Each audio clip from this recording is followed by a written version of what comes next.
Si Raj na pala kaibigan ay hindi mapigilang tumingin kay Priya na nakasuot ng matingkad na dilaw na sari na tila kumikinang sa ilalim ng mga ilaw.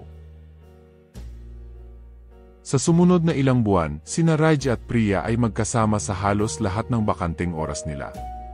Ilang oras silang nag-uusap sa gabi, nagsasalo-salo sa pagkain, at nagtatawanan tungkol sa maliliit na sikreto. Ang mga sandaling ito ay nagpalakas ng kanilang koneksyon.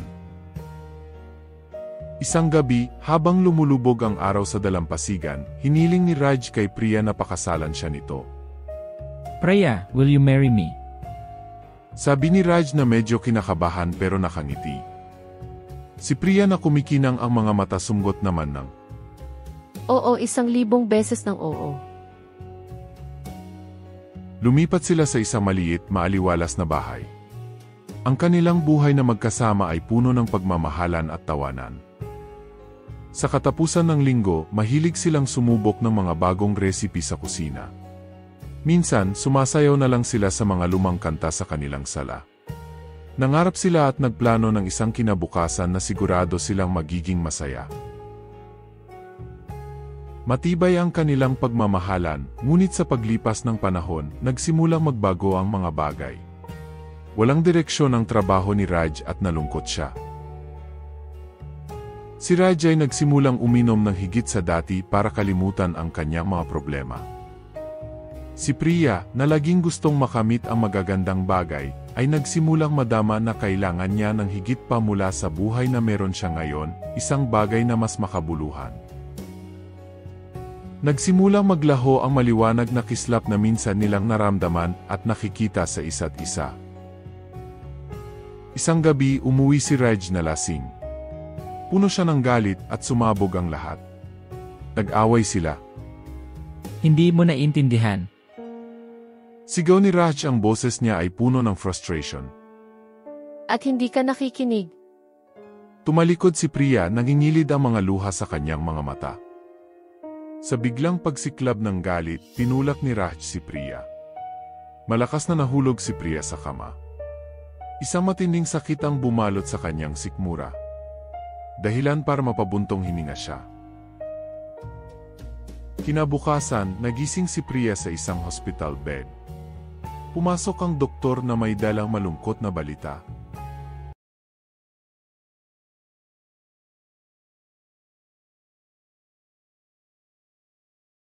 I'm so sorry, Priya.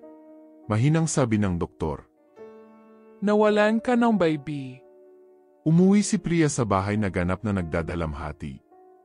Pinilit niyang itago ang lungkot at guilt na naramdaman. Hindi nagtagal, pagka-uwi ni Priya, nagsimulang mangyari ang mga kakaibang bagay sa kanilang bahay. Isang gabi, nagising si Raj dahil nakarinig siya ng mahinang iyak na parang galing sa nursery na hindi pa nila tapos i-set up. Naisip ni Raj na baka si Priya yon, kaya tumayo siya para tingnan. Naglakad siya papunta sa pinto ng nursery at dahan-dahan itong bumukas. Sa loob nakita niya na walang laman ang kuna, biglang tumigil ang pag-iyak at napuno ng mabigat at tahimik na pakiramdam ang silid. Nang tumalikod si Raj para umalis, sumara ang pinto sa likuran niya. Nakaramdam siya ng malamig na hininga sa likod ng kanyang leeg at pagkatapos ay narinig niya ang isang bulong sa kanyang tainga na galit na nagsasabing, "Kinuha mo ang lahat sa akin." Sa mga sumunod na linggo, naging mas nakakatakot ang mga pangyayari.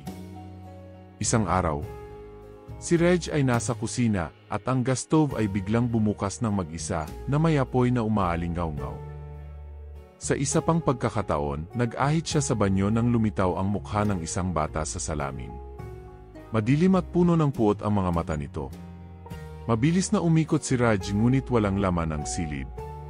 Nakumbinsi si Raj na ang multong nagmumulto sa kanya ay multo ng kanilang patay na anak. Ang mga bulong at nakakatakot na tanawin ay tila nagpapaalala sa kanya ng kanyang pagkakasala. Sinabi niya kay Priya ang tungkol dito, kung saan nanginginig ang kanyang boses. Priya, ang sanggol. Galit ito sa akin. Nanlaki ang mga mata ni Raj sa takot. Ngunit alam ni Priya na kinakaharap pa rin ang sarili niyang kalungkutan na may higit pa sa mga kababalaghan na nangyayari. Nakaramdam si Priya ng ibang katotohanan na nakatago sa likod ng mga makamulto. Isang gabi, nagtatrabaho si Raj sa loob ng study room niya. Biglang narinig niya ang mahinang tawa ng isang sanggol na nagpanginig sa kanya. Natigilan siya. Lumutang ang kanyang panulat sa hangin sa itaas ng kanyang papel. Lalong lumakas ang tawanan, napuno ang silid, hanggang sa biglang naging malakas na iyak. Parang sanggol na umiyak. Natumba ang kanyang upuan nang tumalon siya at sumugod sa pinto, ngunit hindi ito bumukas. Nakaramdam ng desperado si Raj. Lumingon siya at nakita ang malabong mga bakas ng kamay na lumilitaw sa nagyelo na window pane. Nakaranas din si Priya ng mga kakaibang bagay. Isang umaga, pumasok siya sa shower, at habang umuusok ang steam, nabuo ang mga salita sa salamin na pinto na mababasang. Bakit? Nang pinunasan niya ang salamin, nawala ang mga salita. Ngunit pakiramdam niya ay may nakatingin sa kanya. Isang mabigat, nakakasakal na pakiramdam. Mas lumala ang mga pangyayari. Biglang makikita ni Raj ang sarili sa ibang kwarto na hindi alam kung paano siya nakarating doon. Isang gabi, nagising siya sa nursery, nakatayo sa ibabaw ng kuna. Mahigpit na hinawakan ang mga gilid nito.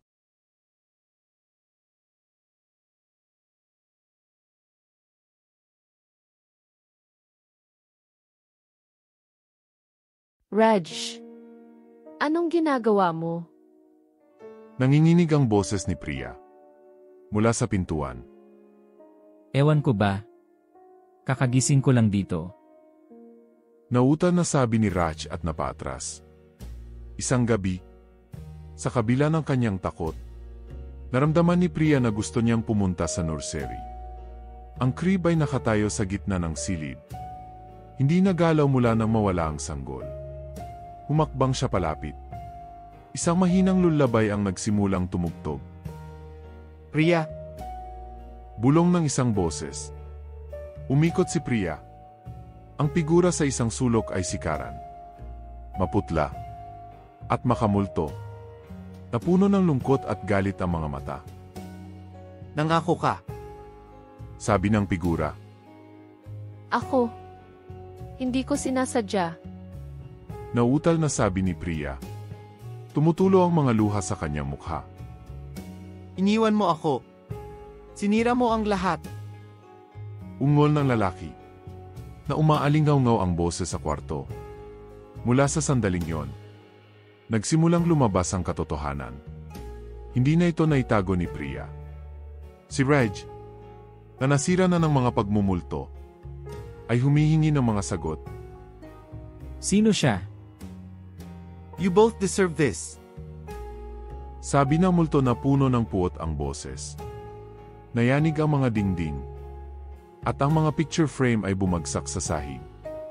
Napasigaw si Priya habang sinubukan siyang protektahan ni Raj. Nang direktang humarap sa kay Karan si Priya, nagsimula mabawasan ang pagyanig. Humingi ng tawad si Priya. I'm sorry, Karan. Hindi ko sinasadya na mangyari ang alinman sa mga ito. Please, find peace. At nawala ang multo. Ipinagtapat ni Priya kay Raj ang tungkol kay Karan.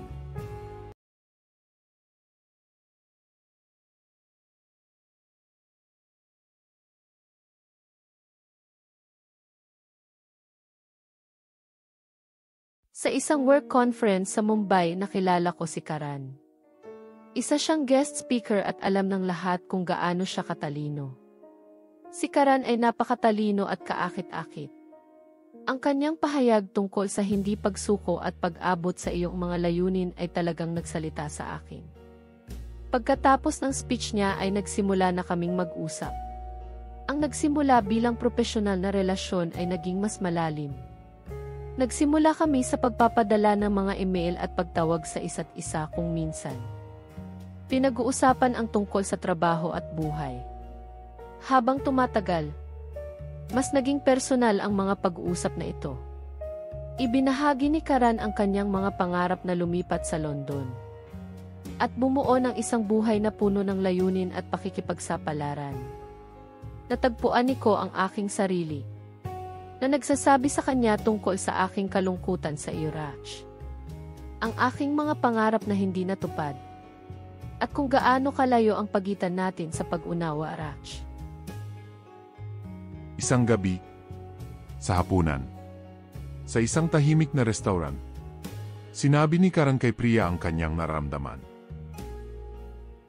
Priya, alam kong nagpapagulo ito sa mga bagay-bagay. Ngunit hindi ko na kayang magpanggap pa. Labis akong nagmamalasakit sa iyo. Nagulat si Priya. Bumilis ang tibok ng puso niya. Si Karan ang lahat na gusto niya. Ito ay may passion, may ambisyon, at isang taong tunay na nakakaunawa sa kanya. Makalipas ang ilang linggo, nalaman ni Priya na buntis siya. Pagkatapos ng maraming gabing walang tulog sa pag-iisip, gumawa si Priya ng desisyon. Iiwan niya si Raj para magsisimula ng bagong buhay sa London. Kasama si Karan at ang pinagbubuntis. Ngunit bago pa siya makakilos, sumapit ang trahedya. Isang gabi, umuwi si Raj na lasing. Ang kanyang galit ay kumukulo sa karahasan. Sa isang mainit na pagtatalo, tinulak niya si Priya. Kinabukasan, nagising si Priya sa ospital. Inihatid ng doktor ang mapangwasak na balita. Nawalan siya ng sanggol. Nilamon si Priya ng kalungkutan. Ngunit mas lumala ang kalungkutan nang makatanggap siya ng tawag mula sa isang kaibigan sa London. Kinuha ni Karan ang sarili niyang buhay. Si Karan ay naghihintay na makasama si Priya. Desperado na magsimula ng kanilang buhay ng magkasama. Nang hindi si Priya dumating at hindi sumagot sa kanyang mga mensahe, nawalan siya ng pag-asa at tinapos ang kanyang buhay sa kawalan ng pag-asa. Umuwi si Priya na ganap na basag na basag. Hindi masabi kay Raj ang buong katotohanan. Wala na ang lalaking mahal niya at ganoon din ang batang dinadala niya. Natigilan si Raj na mumutla ang mukha. Bago pa man siya makapagsalita ay muling nagpakita si Karan. Sa pagkakataong ito, ang kanyang presensya ay napakalaki. At ang hangin sa silid ay naging malamig. Sinira mo ako. Ninakaw mo lahat ng mahal ko. Sabi ni Karan. Napuno ng galit ang boses. Karan, pakiusap. I'm sorry. Hindi ko sinasadya na mangyari ang lahat ng ito. Minahal kita. Ngunit nagkamali ako. Nawala kita. At araw-araw akong nagdusa mula noon. Please let us go. Pakiusap ni Priya. Nabawasan ang galit ni Karan. Tumingin siya kay Priya, lumambot ang ekspresyon nito. Gusto ko lang naman na magkasama tayo. Bulong ni Karan. Alam ko. Ngunit hindi ka maaaring manatili dito. Kailangan mong makahanap ng kapayapaan.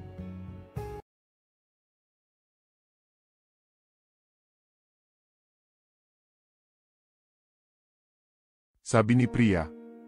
Ilang saglit, naging tahimik ang kwarto. Pagkatapos, nagsimulang kumupas ang anyo ni Karan. Nang wala na si Karan, si Priya at Raj ay bumagsak sa isa't isa, parehong nanginginig. Gumaan ang pakiramdam ng bahay. Sa wakas ay naalis ang mabigat at mapang-aping pakiramdam. Gayunpaman, hindi pa tapos ang pagmumulto.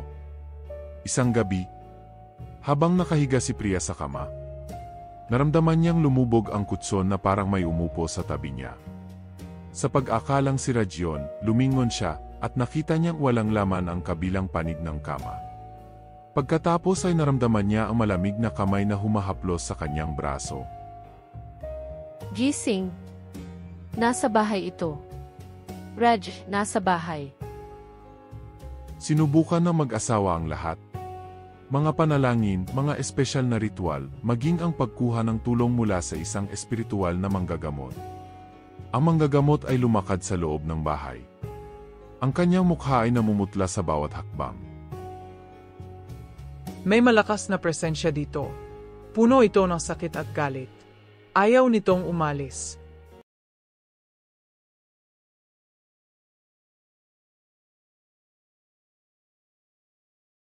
Sabi ng manggagamot.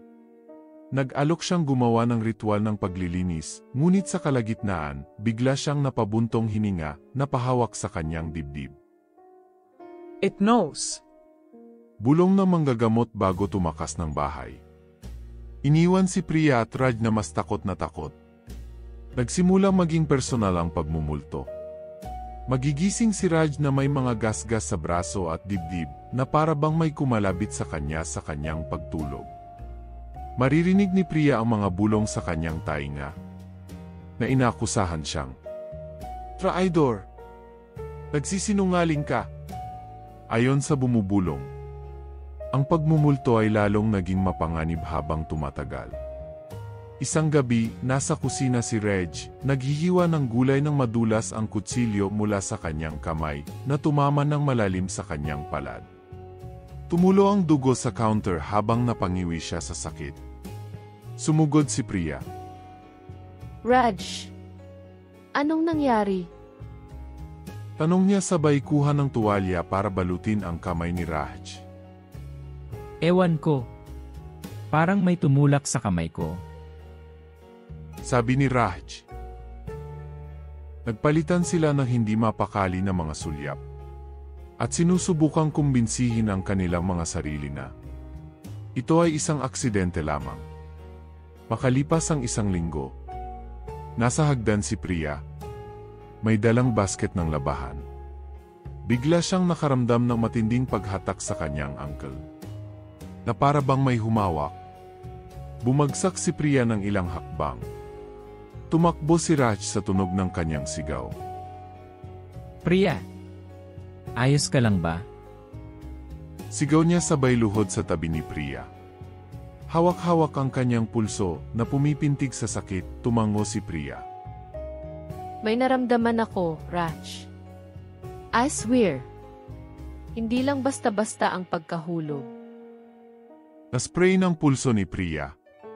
Ngunit hindi lang iyon ang sugat. Lumitaw ang mga pasa sa kanyang mga braso at binti. Natila siya ay hinawakan ng hindi nakikitang mga kamay. Ang mga insidente ay naging mas malala. Isang gabing nagtatrabaho si Raj. Nang magsimulang kumikislap ang lampara sa kanyang mesa. Inabot niya para ayusin ang bulb at walang babala. Ang bombilya ay nabasag. Ang mga piraso ng salamin ay napunta sa kanyang mukha at mga kamay. Napasigaw siya sa sakit at muling tumakbo si Priya. Raj, anong nangyayari? Tanong ni Priya. Ewan ko. Pero parang sinusubukan tayong patayin ng bahay na ito. Sabi ni Raj, nanginginig ang boses. Lalong lumalim ang pagkabalisa ni Priya. Nagsimula siyang magising na may mga pasa na hindi niya may paliwanag. At ang mga bagay sa bahay ay tila kusang gumagalaw. Napalitan ng takot ang anumang pakiramdam ng kaligtasan sa kanilang tahanan. Ang unang malaking aksidente ay nangyari nang si Raj ay nasa garahe. Inaayos ang kanyang bisikleta. Nadulas ang jack na nakahawak sa bike. Dahilan para bumagsak ang mabigat na frame sa kanyang paa. Ang sakit ay agaran at hindi matiis.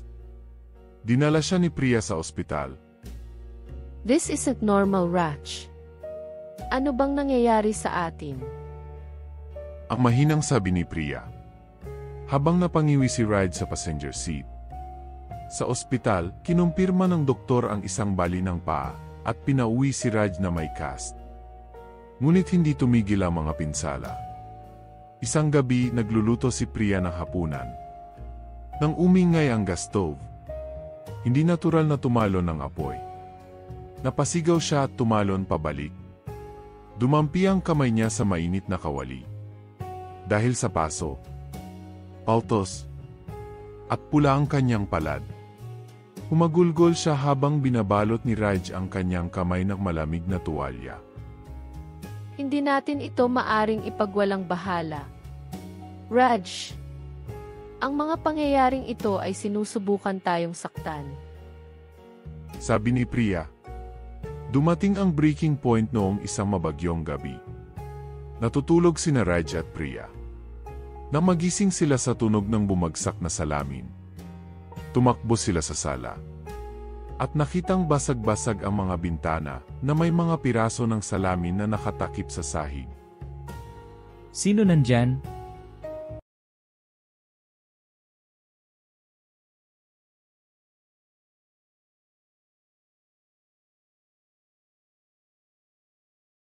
Sigaw ni Ride sabay kuha ng flashlight.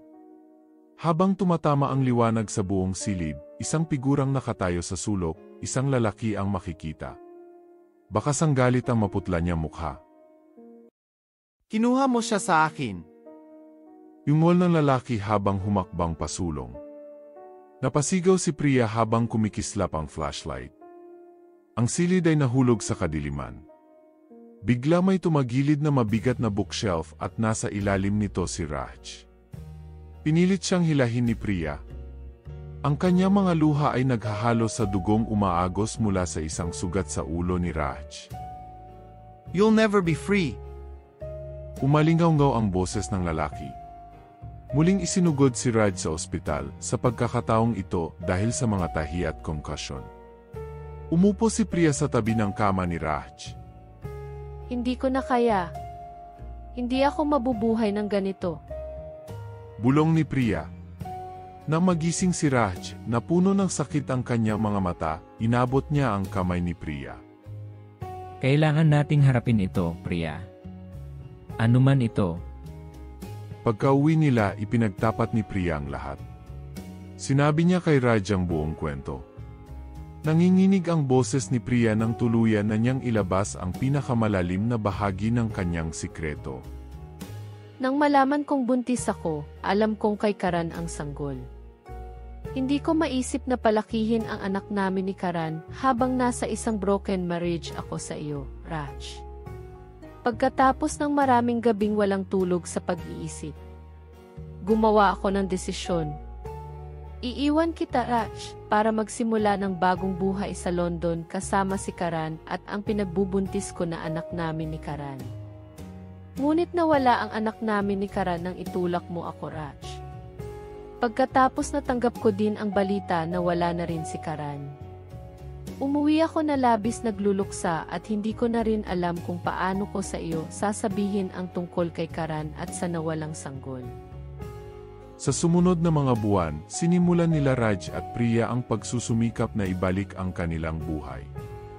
Alam nilang hindi sila maaaring manatili sa bahay na iyon, kasama ang lahat ng masasakit na alaala nito. Kaya, ibinenta nila ito at lumipat sa isang bagong lungsod, iniwan ang mga multo ng kanilang nakaraan. Sina Priya at Raj ay nagsimulang mag-counseling.